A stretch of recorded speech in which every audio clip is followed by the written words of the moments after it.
पंचायतच्या ग्राहक गप्पा या कार्यक्रमामध्ये मी शर्मिला रानडे तुमच्या सगळ्यांचं मनापासून स्वागत करते। मंडळी, ग्राहक संरक्षण कायद्याने आपल्याला अनेक अधिकार दिलेले आहेत आणि त्यातला एक महत्त्वाचा अधिकार म्हणजे तक्रार निवारणाचा अधिकार। आता तक्रार कधी आणि कशी उद्भवते? तर जेव्हा आपण एखादी वस्तू विकत घेतो किंवा एखादी सेवा विकत घेतो, त्याच्यात काही त्रुटी असेल किंवा आपल्याला निकृष्ट दर्जाचं काही वस्तू आपल्याला दिली असेल किंवा कुठे आपली फसवणूक झाली असेल, तर अशा वेळेला आपण तक्रार करू शकतो। पण ही तक्रार नेमकी कुठे करायची, कशी करायची? आणि आत्ताच्या डिजिटल युगामध्ये असं काही आपल्याला ऑनलाईन तक्रार करायची संधी आहे का? असं काही आपल्याला मार्ग उपलब्ध आहे का की पारंपरिक पद्धतीने आपल्याला कोर्टातच जाऊन तक्रार दाखल करायची आहे?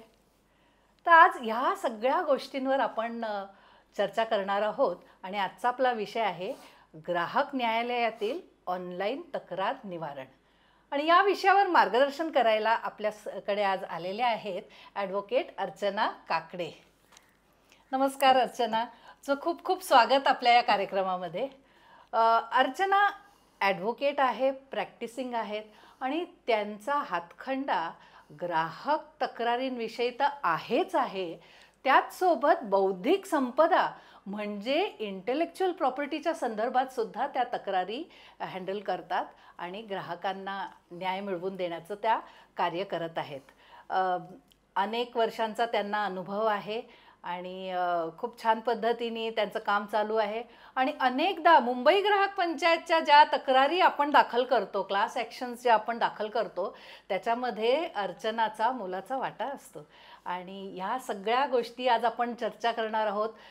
ती तिचे अनुभव शेअर करणार आहे आणि ऑनलाईन पद्धतीने तक्रार कशी दाखल करायची, त्याच्यात काय काय समस्या उद्भवतात, कशा पद्धतीने आपण डॉक्युमेंट बनवताना काय काळजी घेतली पाहिजे, फाईल कशी अपलोड करायची, ह्या सगळ्या गोष्टी आपण आज जाणून घेणार आहोत। तर आपण आपल्या चर्चेला सुरुवात करूया।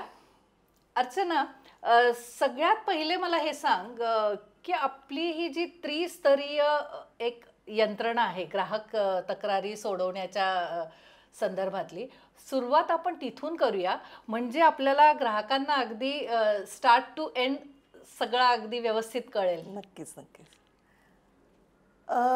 ग्राहक न्यायालयांनी त्रिस्तरीय निवारण लिडरेसल कमिशन्स सेटअप केलेले आहेत। पहिलं आहे जिल्हास्तरीय, जिथे प्रत्येक जिल्ह्याच्या नुसार म्हणजे आता ते जे ज्युरिस्डिक्शन आहे प्रत्येक जिल्ह्याचं त्यानुसार ती कोर्ट्स सेटअप केलेली आहेत। त्याच्यानंतर त्याच्यावर येतं समस्त जिल्ह्यांमधल्या ज्या तक्रारी आहेत त्या जिल्ह्यात चालवल्या जातात। त्याच्या निर्णयावर जर कोणाला अपील करायचं असेल तर पुढची यंत्रणा आहे स्टेट कमिशनची, जी राज्यस्तरीय आहे, आणि त्याच्यावरची यंत्रणा आहे नॅशनल कमिशनची। अर्थात हे फक्त अपिलांपुरतीवरची यंत्रणा नाही आहे, तर प्रत्येक ह्या कोर्टांना जिल्हास्तरीय, राज्यस्तरीय आणि नॅशनल कमिशन यांना एक पिक्युनियरी ज्युरिस्डिक्शन आहे, म्हणजे त्यांची आर्थिक किंवा किती मूल्य असलेल्या केसेस ते चालवू शकतात याबाबत काही लिमिटेशन्स आहेत। जसं जिल्हास्तरीय जेव्हा केसेस आहेत त्या 50 लाखापर्यंतच्या जे ज्युरिस्डिक्शन त्यांचं आहे, त्याच्यानंतर 50 लाख ते 2 कोटीपर्यंत राज्यस्तरीय, आणि 2 कोटीच्या वरचे सगळ्या ज्या केसेस आहेत त्या नॅशनल कमिशन किंवा राष्ट्रीय आयोगापुढे चालवल्या जातात। आता हे ज्युरिस्डिक्शन हे कशा पद्धतीवर कशावर आधारित असतं, तर हे ज्युरिस्डिक्शन आता बदललेल्या अमेंडेड कायद्याच्या नुसार कन्सिडरेशन पेड, म्हणजे तुम्ही जी मूल्य किंवा जी व्हॅल्यू ती गुड्स घेण्यासाठी किंवा सर्व्हिस घेण्यासाठी दिलेलं आहे ते मूल्य हा त्याचा आधार आहे की त्याच्यानुसार तुमची केस ही जिल्हा स्तरावर जाणार आहे, राज्य स्तरावर जाणार आहे का राष्ट्रीय स्तरावर जाणार आहे हे ठरलं जातं। बरं, म्हणजे उदाहरण द्यायचं झालं तर एखादा फ्लॅट जर आपण 2 कोटीचा घेतला पण त्याचे पैसे आपण फक्त 30 लाखच दिले असेल तर ती तक्रार डिस्ट्रिक्ट कमिशनमध्ये जाईल, कारण आपण त्याचं मूल्य किती आकारलेलं आहे त्याचं मूल्य आपण फक्त 30च लाख रुपये दिलेलं आहे. अगदी बरोबर. तर अशा पद्धतीने आपण ही सगळ्यात सुरुवातीची स्टेप आहे की आपली तक्रार कुठे दाखल करायची. अर्चना, याच्यासोबत हेही सांग की आता जर मी एखादी वस्तू किंवा सेवा दुसऱ्या ठिकाणी घेतली असेल पण मी दुसऱ्या ठिकाणी राहत असेल तर तक्रार असं जॉग्राफिकल पण आहे ना ज्युरिस्डिक्शन, त्याच्याबद्दल थोडंसं सांग. हो, या ज्युरिस्डिक्शनच्या बाबतीत आता बदललेल्या कायद्यानंतर अजून एक महत्त्वाची गोष्ट ॲड झालेली आहे की तुम्ही कंप्लेनंट, तक्रारदार ज्या ठिकाणी राहतो त्या ठिकाणी तुम्ही ज्या कोर्टाचं ज्युरिस्डिक्शन असेल तिथे तक्रार दाखल करू शकता. त्याच्यामुळे तुम्हाला दोन्ही पर्याय उपलब्ध असतात की जिथे तुम्ही सेवा घेतलीत किंवा वस्तू घेतलीत त्या वस्तू किंवा सेवा पुरवणाऱ्याचं जे ज्युरिस्डिक्शन आहे तेही तुम्ही निवडू शकता किंवा तुम्ही जिथे राहता तेही तुम्ही निवडू शकता. तुमच्या सोयीनुसार तुम्ही याच्यापैकी जे तुम्हाला हवं तो चॉईस करू शकता. म्हणजे तक्रारदारांकडे आता ही सुविधा आहे की ते जे जिथे राहतात तिथे ते हवं तर तक्रार दाखल करू शकतात आणि हे त्यांच्या दृष्टीने सोयीचंच आहे, नाही का? अगदी. आता जेव्हा आपण तक्रार दाखल करतो, नॉर्मली आपल्याला कोर्टात जावं लागतं तक्रार दाखल करायला, पण तक्रार जर ऑनलाईन पद्धतीने आत्ता जी आपल्याला सुविधा मिळालेली आहे तर ऑनलाईन जेव्हा आपण तक्रार दाखल करतो तर त्याच्या संदर्भातली थोडी माहिती सांग आपल्याला. कारण काय आपण ह्या अनुषंगाने आपली चर्चा जास्ती घेणार आहोत कारण आजकाल सगळीकडे डिजिटल आणि ऑनलाईनचंच राज्य आहे. तर आपल्याला आपल्या प्रेक्षकांना ह्याच्या संदर्भातली माहिती छान पद्धतीने करून द्यायची आहे. अगदी हे खूप गरजेचं आहे आणि ही खूप चांगली सुविधा उपलब्ध झालेली आहे. पूर्वी पोर्टल होतं ई दाखील, बऱ्याच जणांना ऐकून ते ई दाखील माहीत असेल आणि आता तेच पोर्टल झालेलं आहे ई जागृती. आणि या ई जागृतीवर आता आपण जिल्हास्तरीय असो, राज्यस्तरीय असो किंवा राष्ट्रीय स्तरीय असो, आपल्याला सगळीकडच्या कंप्लेंट्स या आधी ऑनलाईन फाईल करायच्यात. बरं. आता त्या फाईल करताना काय काय स्टेप्स घ्यायच्या वगैरे याच्या आधी सुद्धा मी हे सांगेन की हे म्हटलं तर काही फार कठीण कर्म आहे अशातली बात नाही.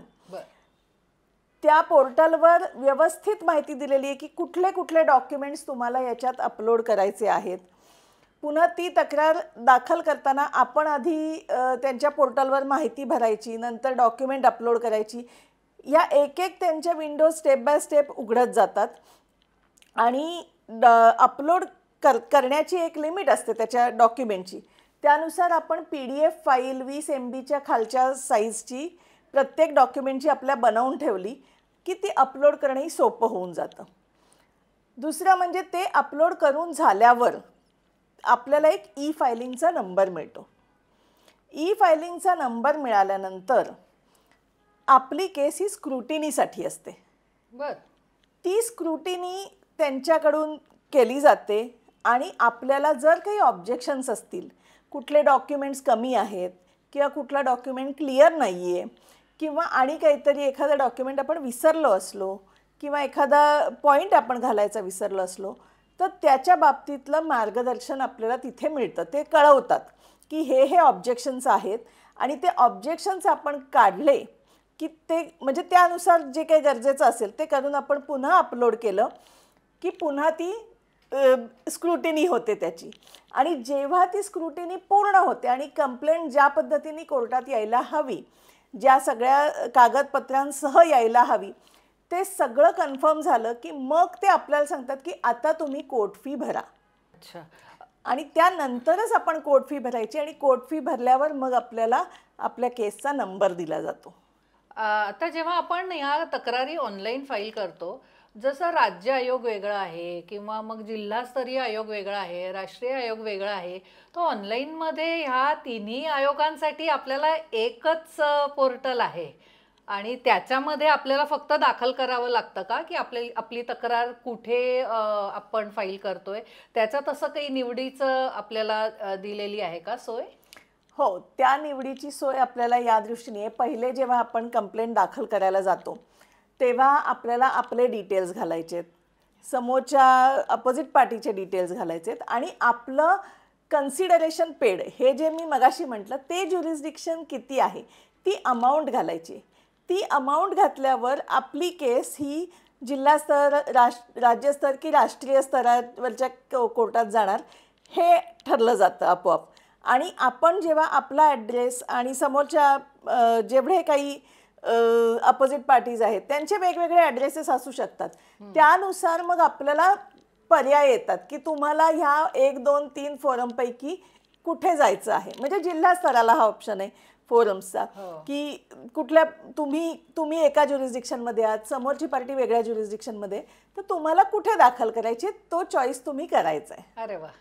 आणि हे ऑटोमॅटिक चॉईस येतात त्याच्यामुळे तुम्हाला त्याच्यात काही मला ज्युरिस्डिक्शन कुठे येणार माहीत नाही वगैरे हा प्रॉब्लेम येत नाही त्याच्यात.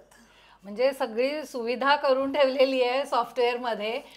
त्याच्यातनं फक्त आपल्याला योग्य ते मार्ग निवडा आणि पुढे जा. आता जेव्हा आपण ह्या तक्रारींच्या बाबतीत म्हणतो की आपलं एखादी वस्तू घेतली असेल, सेवा घेतली असेल आणि त्याच्यात सेवेमध्ये काही त्रुटी असतील किंवा सदोष वस्तू आपल्याला मिळालेली आहे, अशा आपल्या ज्या तक्रारी असतात तर त्या अजून कुठल्या प्रकारच्या तक्रारींसाठी आपण ग्राहक न्यायालयामध्ये जाऊ शकतो.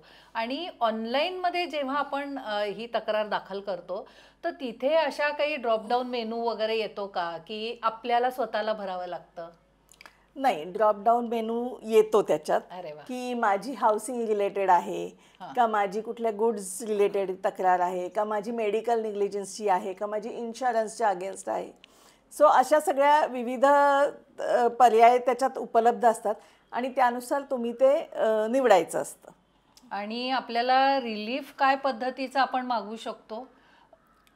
रिलीफच्या बाबतीत असं आहे की तुमची सदोष असणारी वस्तू बदलून मिळणं किंवा जेव्हा हाऊसिंग आहे त्याच्यात अर्धवट बांधकाम झालेलं आहे, पजेशन मिळालेलं नाही आहे, ह्या सगळ्या गोष्टी, मग ह्या सगळ्या गोष्टींच्या बाबतीत होणारा तुम्हाला जो मनस्ताप आहे त्याच्याबद्दल तुम्ही काहीतरी कॉम्पन्सेशन मागू शकता. सो मेनली रफली ह्या पद्धतीचे रिलीफ तुम्ही मागू शकता. किंवा तुमचा क्लेम रेप्युडिएट झालेला असतो त्यावेळेला तो क्लेम मिळण्याच्या दृष्टीने जो रिलीफ असतो की ही माझी अमाऊंट मला मिळायला हवी इन्शुरन्सच्या बाबतीत, सो ते तुम्ही मागू शकता. किंवा मेडिकल नेग्लिजन्सच्या बाबतीत कॉम्पेन्सेशन तुम्ही मागू शकता की जे काही चुकीची ट्रीटमेंट तुम्हाला मिळाली आहे किंवा त्यामुळे तुम्हाला जी वेगळी ट्रीटमेंट अजून घ्यायला लागली असेल तर ते सगळं कव्हर करता येईल अशा पद्धतीने तुम्ही क्लेम करू शकता. आणि कॉम्पेन्सेशनचा छान तू मुद्दा मांडला आहे की आपल्याला झालेलं नुकसानाची आपण जेव्हा नुकसान भरपाई मागतो तर हे नुकसान भरपाई आपण काय पद्धतीने म्हणजे कसं ते ठरवावं की आपल्याला काय आणि किती नुकसान झालं आहे. आणि तक्रारदारांनी कारण काहीतरी जेव्हा आपण स्टेटमेंट ऑफ क्लेम काहीतरी बनवणार की आम्हाला एवढं नुकसान झालेलं आहे, ते वस्तू घेताना ती वस्तू वापरल्यामुळे जे काही नुकसान झालेलं आहे तर ते कॉम्पेन्सेशन कशा पद्धतीने कॅल्क्युलेट करायचं? याच्या बाबतीत म्हणून केस दाखल करताना ही महत्त्वाची ही गोष्ट आहे की सपोर्टिंग डॉक्युमेंट्स आपल्याकडे असणं की मी अमुक गोष्ट घेतली, मी त्याच्याबद्दल पेमेंट केलं आहे, त्याचं बिल आपल्याकडे असलं पाहिजे. त्याच्यानंतर त्याचे जर काही आपल्याला त्याच्यात दोष आढळला किंवा एखादं प्रॉडक्ट आहे ते वापरल्याने काही नुकसान झालं आणि त्याच्या पुढे मी काहीतरी मला ट्रीटमेंट घ्यायला लागली तर त्याच्याशी ती ट्रीटमेंट जी काही घेतली त्याची बिल्स किंवा ती बाबा अमुक गोष्टीमुळे ते झालेलं आहे नुकसान, याला सपोर्टिंग काहीतरी डॉक्युमेंट, डॉक्टरचं सर्टिफिकेट हे सगळं असलं पाहिजे. किंवा जेव्हा तुम्ही घर घेता त्यावेळेला मी पैसे कधीपासून भरलेले आहेत ते चेकचे अमाऊंट्स, त्याला सपोर्टिंग बँक डॉक्युमेंट्स, त्याला सपोर्टिंग रिसीट्स, ह्या सगळ्या कागदपत्र किंवा मेनली आपलं ॲग्रीमेंट रजिस्टर्ड असेल तर ते ॲग्रीमेंट, याच्यासाठी ॲग्रीमेंट जेव्हा रजिस्टर करतो तेव्हा त्याच्यात डेट ऑफ पजेशन आणि इतर ज्या महत्त्वाच्या गोष्टी आहेत कन्सिडरेशन ह्या सगळ्या घातलेल्या आहेत ना. किंवा रिडेव्हलपमेंटची प्रॉपर्टी आहे तेव्हा जर ते वेळेत पूर्ण नाही झालं तर काय टर्म्स आणि कंडिशन्स ॲग्री केलेले आहेत त्या नीट घातलेल्या आहेत ना हे बघायला लागतं. कारण तो बेस आहे एका कंप्लेंटचा आणि त्या बेसवर आपलं काय कॉम्पेन्सेशन आपण मागणार आहोत, किंवा मला जर ती वस्तू मिळणार नसेल तर मी ज्या तारखेला पेमेंट केलं आहे तिथपासून ते मला फुल अँड फायनल पेमेंट मिळेपर्यंत व्याज कशा पद्धतीने मिळावं याच्यासाठी ही कागदपत्र असणं खूप गरजेचं आहे. आता जेव्हा आपण ई दाखील बद्दल सुरुवातीला तू सांगितलं की आता ई दाखीलचं ई जागृती झालेलं आहे. आपल्या ग्राहकांना जास्त करून ई दाखील हे माहिती आहे कारण त्याची पब्लिसिटी जास्त झालेली. तर ई दाखीलवरनं ई जागृतीवर जेव्हा आता आपण शिफ्ट केलेलं आहे तक्रारी फाईल करण्यासाठी, तर ई जागृतीमध्ये काय विशेष सुविधा आहेत आपल्याला दिलेल्या, किंवा आपण जेव्हा ऑनलाईन तक्रार फाईल करायची म्हटलं तर त्याच्यामध्ये ग्राहकांचा काय फायदा होतोय, आणि अर्थातच वकील मंडळींसाठी पण ते फायदेशीर असेलच. तर ह्याचे ॲडव्हान्टेजेस काय आहेत ते तू जरा समजावून सांग मला. नक्कीच. पूर्वी केस दाखल करण्यासाठी ई दाखीलचं पोर्टल होतं आणि बाकी केस स्टेटस वगैरे जाणण्यासाठी कॉन्फोनेटचं पोर्टल होतं. आता हे दोन्ही एकत्र आलेलं आहे ई जागृतीवर, जिथे तुम्ही केस स्टेटस बघू शकता, नवीन कंप्लेंट दाखल करू शकता, तुम्हाला पुढचे रोजचा बोर्ड बघायला मिळतो, किंवा इतरही काही ज्या माहिती हवी असेल ती सगळी एकाच पोर्टलवर तुम्हाला मिळते. हे एक महत्त्वाचं आहे. दुसरं म्हणजे लॉग इन करण्यासाठी सुद्धा तुम्ही समजा रजिस्टर नसाल त्याच्यावर तरी तुमच्या फोन नंबरवर OTP येऊन तुम्हाला लॉग इन करता येतं त्याच्यावर. सो हे जास्त सोपं आहे. पासवर्ड विसरलो, हे झालं वगैरे ज्या गोष्टी होतात त्यांची गरज नाही. त्याच्यानंतर हे आता एकाच अंडर वन रूफ असं आपण म्हणूया, ह्या सगळ्या सुविधा आपल्याला आहेत. सो ई दाखीलचा फायदा मुळात हा आहे की पूर्वी आम्हाला दाखल केल्यावर वकिलांच्या शिवाय तुम्ही दाखल करू शकत नव्हतात, कारण बऱ्याचशा टेक्निकॅलिटी, अर्थात टेक्निकॅलिटीज आहेत तशाच आहेत, फक्त त्याचं गायडन्स रेडी तुम्हाला तिथे समोर आहे.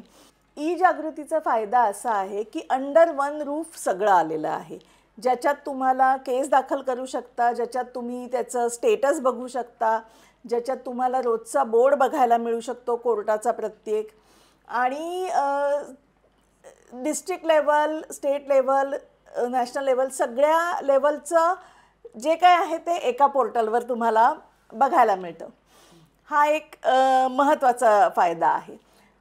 तक्रार दाखल करताना मुख्य म्हणजे काही गोष्टी ज्या आहेत किंवा काही प्रोटोकॉल जे आहेत ते जर व्यवस्थित फॉलो केले तर तक्रार दाखल करणं हे फारसं कठीण नाही आहे त्याच्यावर.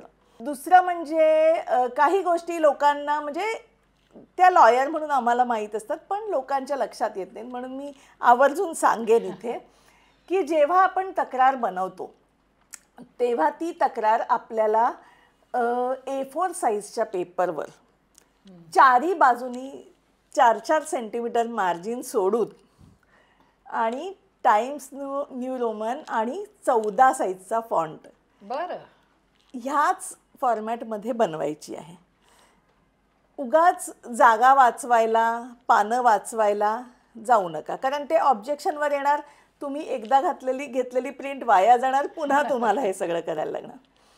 कारण हे नुसतं पेपरवर जरी असलं तरी हे पुढे जेव्हा आर्ग्युमेंट करताना किंवा पेपर्स बघताना हे कम्फर्ट लेवल त्याची येते आणि ते जास्त हायलाईट करू शकता तुम्ही त्यातले मुद्दे. या दृष्टीने हे गरजेचं आहे. दुसरं म्हणजे एकाच साईडला प्रिंट घ्यायची, पाठपोट प्रिंट घ्यायची नाही, कारण तुम्हाला सगळे डॉक्युमेंट स्कॅन करून अपलोड करायचे. सो ती पाठपोट प्रिंट जेव्हा असते तेव्हा तुमचं काम डबल होतं. आणि दुसरं म्हणजे कागद जर पुरेसा जाड नसेल तर मग ते मागची प्रिंट पुढे दिसते. शिवाय म्हणजे अनफॉर्च्युनेटली आपल्याला पेंडन्सी केसेसची खूप असल्यामुळे केसेस पूर्ण व्हायला वर्ष जातात. सो तेवढी सगळी वर्ष तुमचं कागद इंटॅक्ट राहायला पाहिजे. या दृष्टीने पण तो चांगला थोडासा थिक कागद वापरणं गरजेचं आहे, कारण नाहीतर ते बांधलेले कागद फाटतात, कागद गहाळ होऊ शकतात. ह्या सगळ्या गोष्टी टाळण्यासाठी आणि त्याच्यानी होणारा मनस्ताप टाळण्यासाठी या काही प्रिकॉशन्स सुरुवातीलाच घेतल्या पाहिजेत. म्हणजे जे ग्राहक पर्सनल लेवलला जे फाईल करू इच्छितात त्यांच्यासाठी मी हे विशेष करून नक्कीच सांगते हा प्रोटोकॉल का आहे तो. आणि ही सगळी डॉक्युमेंट्स आपल्याला स्कॅन करायची आहेत आणि 20 MB पर्यंतची फाईल तुम्ही PDF अपलोड करू शकता. मग ती जर थोडी जास्त झाली असेल तर ती आपल्याला गुगलनी सगळी मदत अवेलेबल ठेवलेली आहे. ती PDF कॉम्प्रेस करून त्या साईजची करणं आणि फाईल करणं हे खूप सोपं आहे. म्हणजे त्याच्यात काही फार अवघड गोष्ट आहे अशातली नाही. फक्त या गोष्टी मी सांगते कारण माहीत असायला हव्यात, लक्षात येत नाही तांत्रिक अडचणी या येत राहतात, या तांत्रिक अडचणी येऊ शकतात. त्याच्यानंतर जेव्हा तुम्ही कंप्लेंट करता त्याला ॲफिडेव्हिट पाहिजे सपोर्टिंग. तुम्ही एखादा इंटरिम ॲप्लिकेशन करता त्याला सपोर्टिंग ॲफिडेव्हिट पाहिजे. तुमचं जर फाईल करण्यात काही कारणाने डिले झाला असेल तर त्याला डिले कॉन्डोनेशनचं ॲप्लिकेशन तुम्हाला घालणं गरजेचं आहे आणि तो डिले का झाला आणि तो जस्टिफाय करणं गरजेचं आहे. अगदी प्रत्येक दिवस वाईज तो जस्टिफाय केला पाहिजे की 10 दिवस का डिले झाला, 15 दिवस का डिले झाला किंवा इतके महिनेसुद्धा का डिले झाला. हे जस्टिफाय करण्यासारखं जर कारण तुम्ही दिलंत आणि त्या ॲप्लिकेशनच्या बरोबर सुद्धा ॲफिडेव्हिट लावायला लागतं आपल्याला आणि मग कोर्ट ठरवू शकतं की हा डिले कंडोन करायचा आणि केस ॲडमिट करून घ्यायची किंवा नाही घ्यायची.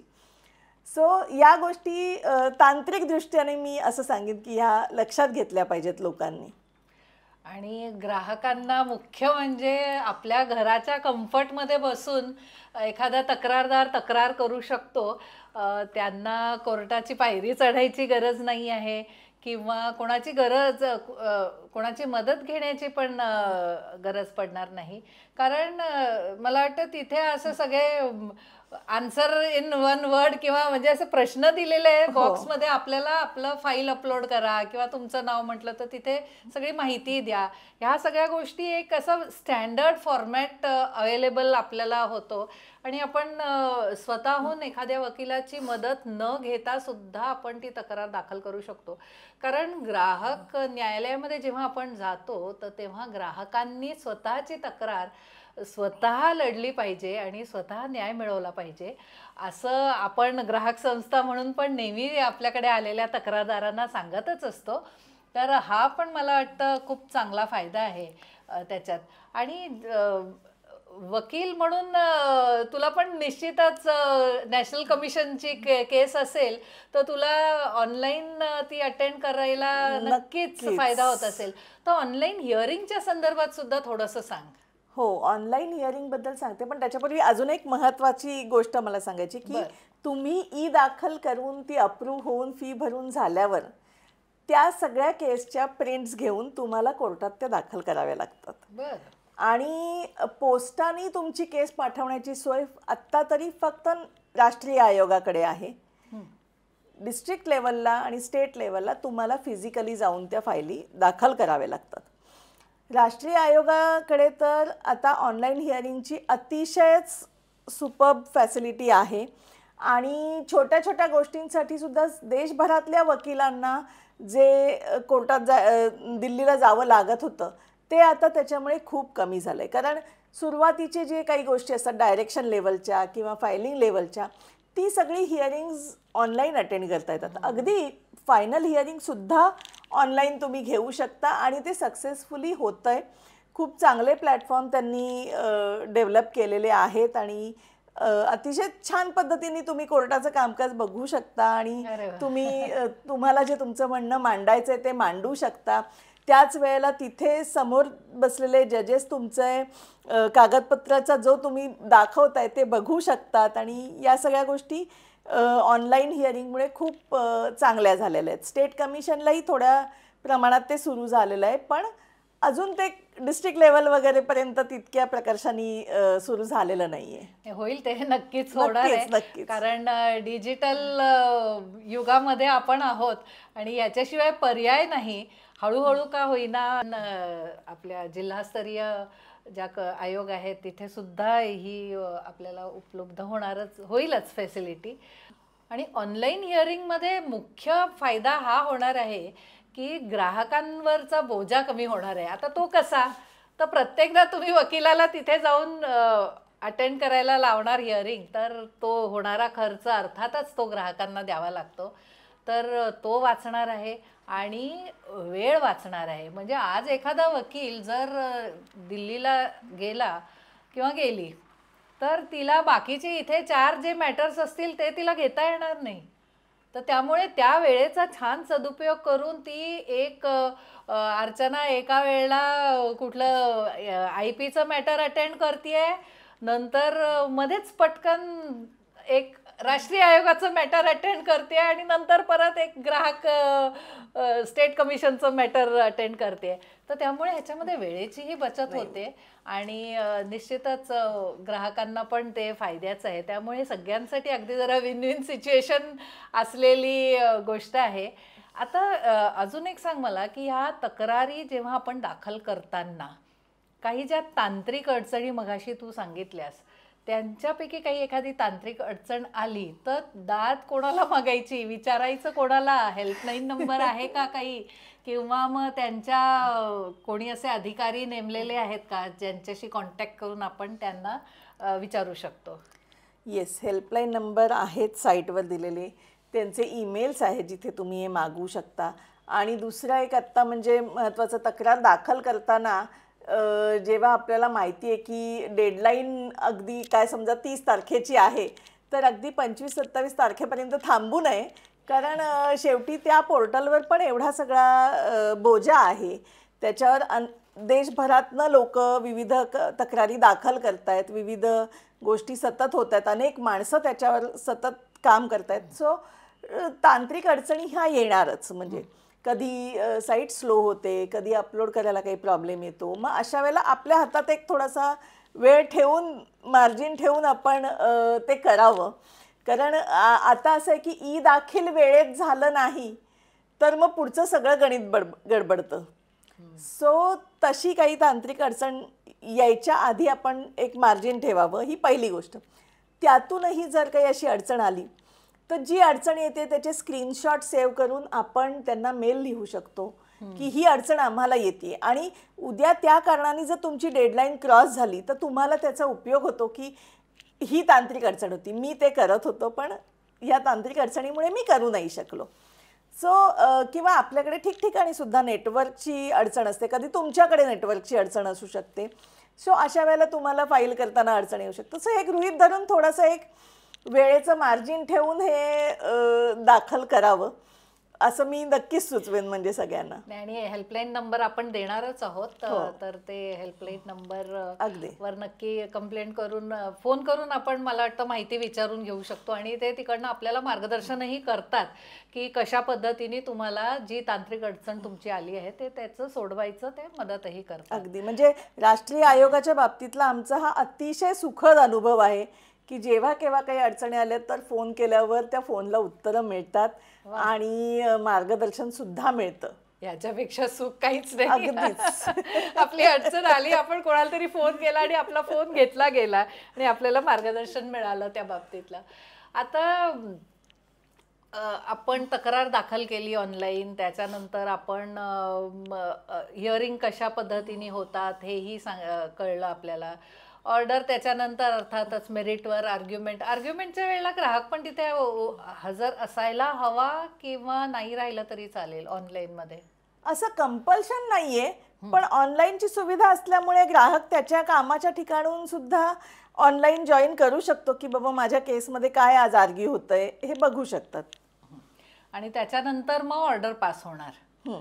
तर ऑर्डर पास झाल्यानंतर काही वेळा असं असतं की ती आपल्या बाजूची नाही आहे किंवा आपल्याला हवी तशी नाही आहे, तर अशा वेळेला आपल्याला अपील करावं लागतं. तर अपील कसं आणि कुठे करायचं, आणि ते सुद्धा अपीलची पण ऑनलाईनच पद्धतीने अपील करायची सुविधा आता आहे ई जागृतीवरच. तर त्याच्या अपीलच्या संदर्भात थोडं सांग आणि कालावधी सांग की साधारण किती कालावधीमध्ये आपल्याला जिल्हास्तरीय आयोगापासनं राज्य आयोगात, राज्य आयोगापासनं राष्ट्रीय आयोगामध्ये जाऊ शकतो आपण? नक्कीच. मगाशी तुझे म्हणालीस कधी कधी ऑर्डर आपल्यासारखी मनासारखी होत नाही, तर तसं कधी कधी नाही. प्रत्येक ऑर्डर ही अशी आहे कुणाच्या तरी फेवरमध्ये आणि कुणाच्या तरी बाजूने बोलणार, कुणाच्या तरी मनाविरुद्ध आहे, किंवा कधी कधी ती आपल्या फेवरमध्ये पण आहे पण ती काहीतरी अर्धे बेनिफिट्स त्यातले आपल्याला ग्रँट झालेत, अर्धे झाले नाहीयेत. म्हणून जरी ती आपल्या फेवरमध्ये आली तरी अजून काही गोष्टी त्याच्यातल्या दुर्लक्षित राहिल्या गेल्यात किंवा आपल्या मनासारखा रिलीफ मिळाला नाही, अशी ही गोष्ट असू शकते. सो अशा वेळेला आपल्याला 30 दिवसांचा कालावधी आहे अपील दाखल करण्यासाठी आणि 30 दिवसाची डेडलाईन मात्र अगदी गाठलीच पाहिजे. दुसरं महत्त्वाचं म्हणजे तुम्हाला जर अशी ऑर्डर असेल की तुम्ही कुठलं तरी पेमेंट करायचं आहे तर त्यावेळेला अपील दाखल करताना त्या रकमेच्या 50% रक्कम ही भरावी लागते. तेव्हाच ते अपील पुढे जातं, दाखल होतं आणि ॲडमिशनला घेतलं जातं. सो हा एक खूप चांगला म्हणजे ग्राहकांच्या दृष्टीने खूप चांगली अशी गोष्ट आहे. किंवा जेव्हा तुम्हाला कसले कुठली सदोष सेवा किंवा सदोष वस्तूसाठी तुम्हाला रिफंड मिळतो आहे आणि ती रिफंडची रक्कम जी आहे आणि समोरचा जर अपीलात जाणार असेल तर त्याला अपील दाखल करण्यासाठी त्याच्या 50% रक्कम तर आधी अपील दाखल करतानाच भरावी लागते कोर्टापुढे आणि ती रक्कम एक तुम्हाला दिलासा देणारी गोष्ट आहे की ती सुरक्षित एक झाली ठेव की तेवढं तरी आहेत बाबा माझे, म्हणजे तिथे ते सेक्युअर झालं. आणि जोपर्यंत फायनली ते अपील संपत नाही, फायनल ऑर्डर येत नाही, तोपर्यंत ते काढता येत नाहीत कुणालाही. त्याच्यामुळे तो एक खूप चांगला फायदा आहे या बाबतीतला. आणि 30 दिवसाचा कालावधी मात्र ह्याला गाठावा लागतो आणि तो वेळेत करणं गरजेचं आहे. अगदीच काही झालं, काही तांत्रिक अडचणांनी जर डिले झाला तर जसं मी मगाशी म्हटलं ते डिले कंडोनेशन करून तुम्हाला ते द्यावं लागतं, कारणं द्यावी लागतात थोडक्यात. इथे म्हणजे लेथार्जी किंवा आम्ही अगदी 30व्या दिवशी जागे झालो तर असं चालणार नाही. आपल्याला का आपण वेळेत फाईल करू नाही शकलो ह्याचं आपल्याला योग्य व्हॅलिड रिझन द्यावं लागेल आणि ते नंतर कन्सिडर पण करत असतील. तिन्ही आयोगांमध्ये जायला 30च दिवसांची आहे का? डिस्ट्रिक्ट टू स्टेट जाताना 45 दिवसांचा कालावधी आहे. म्हणजे ॲक्च्युली ॲज अ लॉयर मी तो 30 दिवस डोक्यात ठेवते, कारण जर 45 दिवस म्हटलं तर ग्राहकही म्हणजे पक्षकार थोडे रिलॅक्स होतात आणि मग वेळ जातो, म्हणून आम्ही तो 30च दिवस डोक्यात ठेवतो. पण 45 दिवसांचा त्याच्यासाठी कालावधी आहे आणि राष्ट्रीय आयोगापासून तो 30 दिवसांचा, स्टेट टू नॅशनल कमिशन 30 दिवसांचा कालावधी. आणि राष्ट्रीय आयोगाकडे रिव्ह्यू पिटिशन आपण दाखल करू शकतो, तर त्याच्या संदर्भात थोडंसं. हो, रिव्ह्यू पिटिशन आपण दाखल करू शकतो. त्याला एखादा समजा इंटरिम रिलीफ किंवा इंटरिम काहीतरी ऑर्डर आहे जी आपल्याला नाही हे झाले पसंत आहे, तर त्याच्यासाठी आपण वरच्या कोर्टात जाऊन रिव्ह्यू पिटिशन दाखल करू शकतो आणि त्याच्यासाठी 90 दिवसांचा कालावधी आहे त्या पिरियडमध्ये. सो तो आपण ती वेळ मात्र अगदी फ्रॉम डेट ऑफ ऑर्डर, कारण ती काही वेळेला जेव्हा अपील दाखल करतो तेव्हा कसं सर्टिफाईड कॉपी ज्या दिवशी मला मिळाली तिथून पुढे आपण ते 30 दिवस किंवा 45 दिवस मोजत असतो. पण इंटरिम ऑर्डर असेल तर ती आपल्याला तिथल्या तिथेच मिळालेली. सो ज्या दिवशी ती ऑर्डर झाली त्याच्यापासून पुढे आपण वेळेत रिव्ह्यू टाकणं गरजेचं आहे. आणि हे सगळंच ई जागृतीवर होतं. हो, हे सगळं ई जागृतीवर होतं.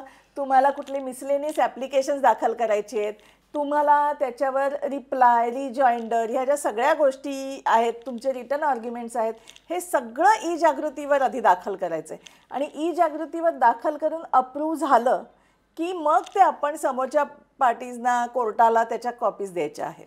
समोरच्या पार्टीला पण आपल्यालाच कॉपी पाठवायची असते की ती कोर्टाकडनं जाईल? नाही, जेव्हा डिस्ट्रिक्ट लेवलला आणि स्टेट लेवलला ते नोटीस आपल्याला इश्यू करतात त्यावेळेला नोटीस घ्यायला जाताना आपण आपल्या फायली घेऊन जायच्या असतात विथ एन्व्हलप आणि मग त्याच्यात ते त्यांची नोटीस घालून त्यांच्या ॲड्रेसवर ॲक्नॉलेजमेंट पोस्टाची येईल अशा पद्धतीने त्यांचा स्टॅम्प मारून देतात आणि मग आपण ते पोस्ट करायचं असतं. राष्ट्रीय आयोगाला असं आहे की ते जेव्हा होतं फाईल करतो त्यावेळेलाच आपल्याला सगळ्या म्हणजे फायली त्यांनी सांगितलं की आता फाईल पाठवा म्हटल्यावर 1+1 2 कॉपीज, ओरिजिनल एक आणि एक अजून ही कोर्टाला, आणि जेवढे आपल्या अपोजिट पार्टीज आहेत तेवढे सेट आपल्याला राष्ट्रीय आयोगाला पाठवायला लागतात आणि केस ॲडमिट झाल्यावर त्यांच्याकडून ते पाठवतात समोरच्या अपोजिट पार्टीजना. अच्छा, म्हणजे सगळे सेट आपण तयार करून द्यायचे आहेत. हो. जितक्या काही आपल्या पार्टीज असतील त्यांच्या प्रत्येकासाठी एक, आपल्या स्वतःसाठीचं एक हो. आणि कोर्टासाठी कोर्टासाठी 2. आता मग राज्य आणि जिल्हास्तरीय आयोगासाठी पण सेमच नियम आहे बरोबर? अच्छा अच्छा. तर हे सगळं लक्षात ठेवा. खूप आज छान डिटेलमध्ये आपण हा मुद्दामून एपिसोड केलेला आहे, कारण आपल्याकडे जे ग्राहक भवनमध्ये तक्रारदार येतात किंवा इतर आपल्या ज्या तक्रार मार्गदर्शन केंद्र चालतात तिथे अनेक ग्राहक येतात आणि त्यांना आपण ह्या गोष्टी सगळ्या सांगतोच, पण मुद्दामून आज आपण ई जागृतीवर हा कार्यक्रम इथे केलेला आहे, कारण ग्राहकांना हे कळलं पाहिजे की कशा पद्धतीने आपली केस ऑनलाईन ते दाखल करू शकतात. आपल्या घराच्या कम्फर्टमध्ये बसून तुम्ही तक्रार दाखल करू शकता. आणि ई जागृती म्हटलं तर एक वन स्टॉप सोल्युशन आहे, जिथे तुम्ही केस दाखल करू शकता, तुम्ही तुमच्या केसचं स्टेटस बघू शकता, त्याच्यात तुम्हाला अजून काही कोर्टाचे निर्णय वगैरे पण, कारण कॉन्फोनेटमध्ये इतर कोर्टांचे निर्णय वगैरे आपल्याला बघायला त्या लिंक तर दिलेल्या आहेतच, त्या लिंक ई जागृतीवर पण दिलेल्या आहेत त्यांनी.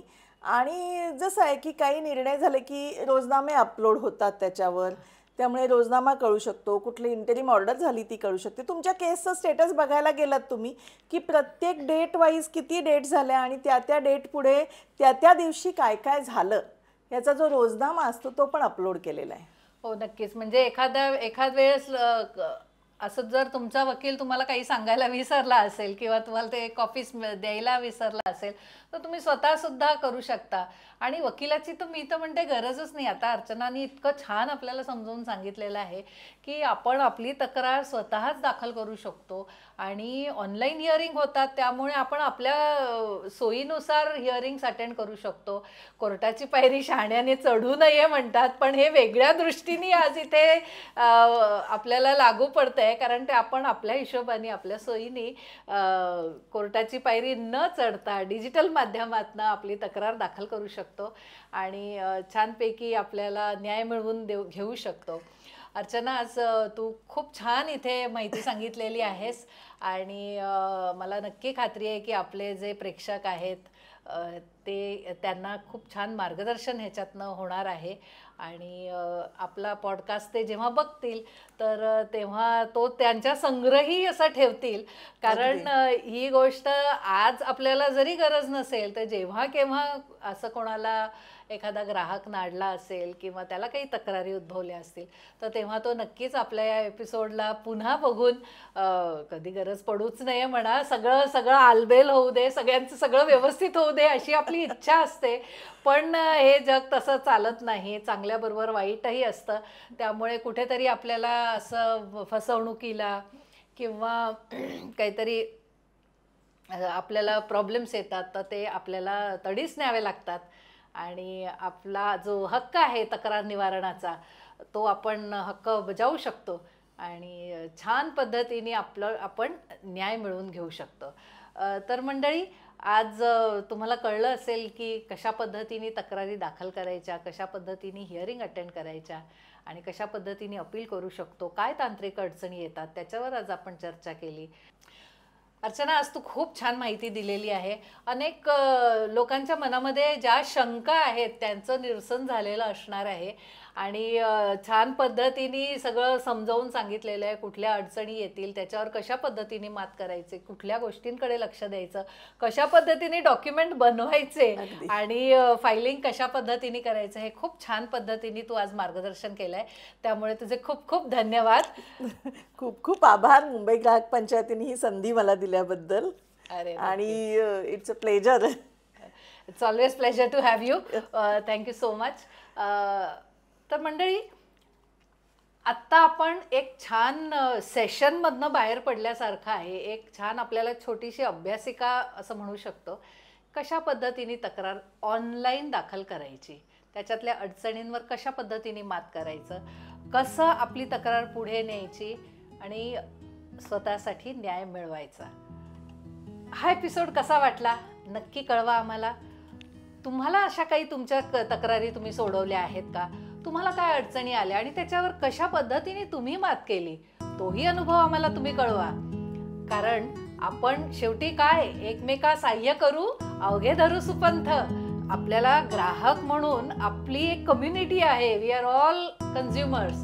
तर त्यामुळे आपल्याला एकमेकांना सपोर्ट करायचा आहे, एकमेकांना सहाय्य द्यायचं आहे आणि आपण सगळ्यांनी छान पद्धतीने पुढे जायचं आहे. हा एपिसोड कसा वाटला नक्की कॉमेंट करा, आपल्या चॅनलला लाईक करा, सबस्क्राईब करा आणि शेवटचं आपलं नेहमीचं, स्वस्थ रहा, सुरक्षित रहा आणि जागरूक रहा.